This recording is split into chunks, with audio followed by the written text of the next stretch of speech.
আরে নাতি তুমি ছাড়ো, কেউ তো দেখে ফেলবে। আরে ছাড়ো তো। আরে নানি, বাড়িতে কেউ নাই, বাড়ির বাইরের গেট থেকে তালা দেওয়া আছে, মানুষ ভাববে বাড়িতে কেউ নাই। এতদিন ভাবছি কবে তোমার চাচি, বাড়িতে কেউ আছেন? ছেলেটা 0% বেকার। রে, বাড়ির গেটে তালা দেওয়া, তার মানে তো বাড়িতে কেউ নাই। আজকে আমি মাল কামাবো।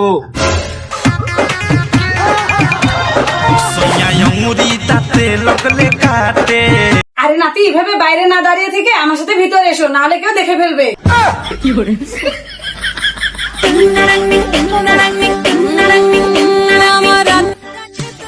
কি হলো নানি, এত দূরে থাকলে হবে? এতদিন পর সুযোগ পাইলাম, চলো এবার তো শুরু করি।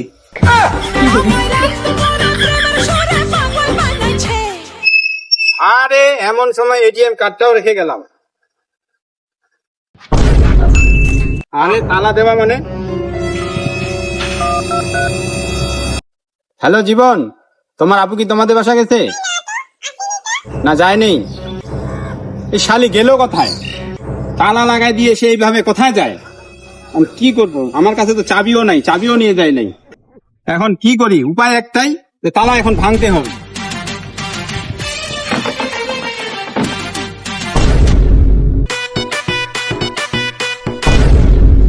কি ব্যাপার, বাইরে গেটে তালা দেওয়া, ভিতরে পুরুষ মানুষের স্যান্ডেল। এই স্যান্ডেল তো আমার নয়।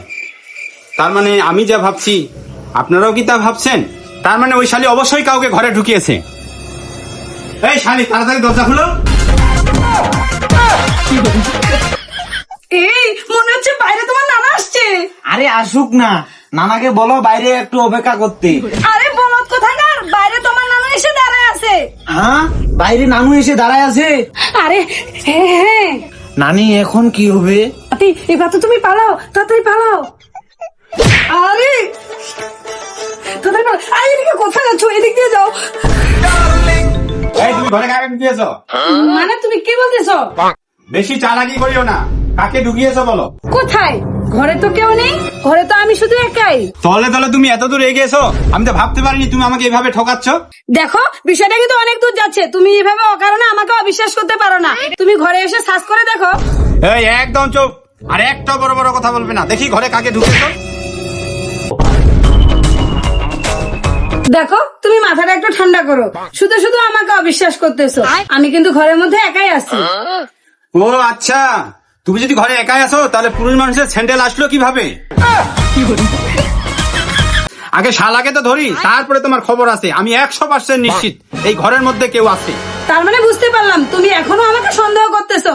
আচ্ছা, আমার প্রতি যেহেতু তোমার বিশ্বাস নেই, এতই যদি সন্দেহ, তাহলে তুমি পুরো ঘর সার্চ করো, তাহলেই তো দুধকে দুধ পানিকে পানি হয়ে যায়। আমি তাই করব।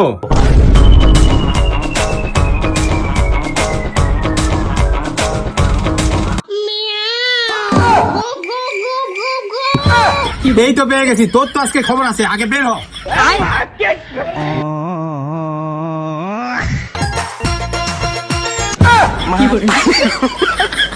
এটা কে? এই তুমি কে? কে মানে? নেকামি মারাচ্ছ? বলো এটা কে? আরে বিশ্বাস করো, আমি সত্যি ওকে চিনি না। আরে দাদা, সত্যি আমি ওনাকে চিনি না। শালা ধরা খাওয়ার পর বলছো চিনি না? আরে দাদা, সত্যি বলতেছি, আপনাদের দুজনের মধ্যে আমি কাউকে চিনি না, সত্যি বলতেছি। চিনি না মানে দাঁড়াও, দেখাচ্ছি মজা।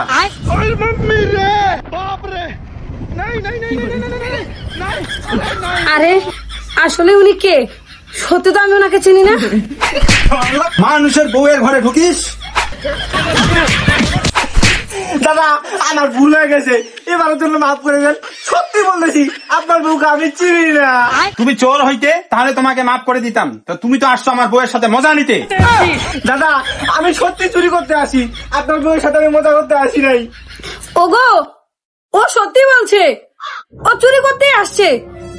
বিশ্বাস করো, আমি ওকে চিনি না। ও, দুজনের কি শিক্ষা বুদ্ধি ছিল? ধরা খাওয়ার পরে বলবে আমি চোর। শালার চুরি করতে এসে কোন জালে ফেসে গেলাম। শালা, আজকে তোমার বিচার হবে, চলো। বিচার? কিসের বিচার? আজকে এইটা দিয়ে তোমার বিচার করব। এটা কি? কেন চিনিস না? চিনি তো বডি। ও, চিনিস তো ভালো, এইটা দিয়ে তোমার ভবিষ্যৎ অন্ধকার করে দিব।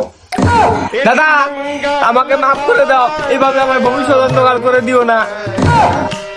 দাদা আমি সত্যি চোর, আপনার যদি বিশ্বাস না হয় আমার ব্যাগে দেখেন সোনা দানা আছে, পাশের বাসা থেকে চুরি করে আনছি।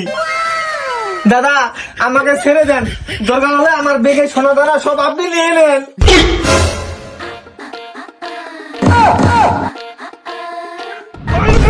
ভালোই হলো, এই স্বর্ণগুলো বিক্রি করে আজকে পুরাতন বাইকটা পাল্টায় ফেলবো।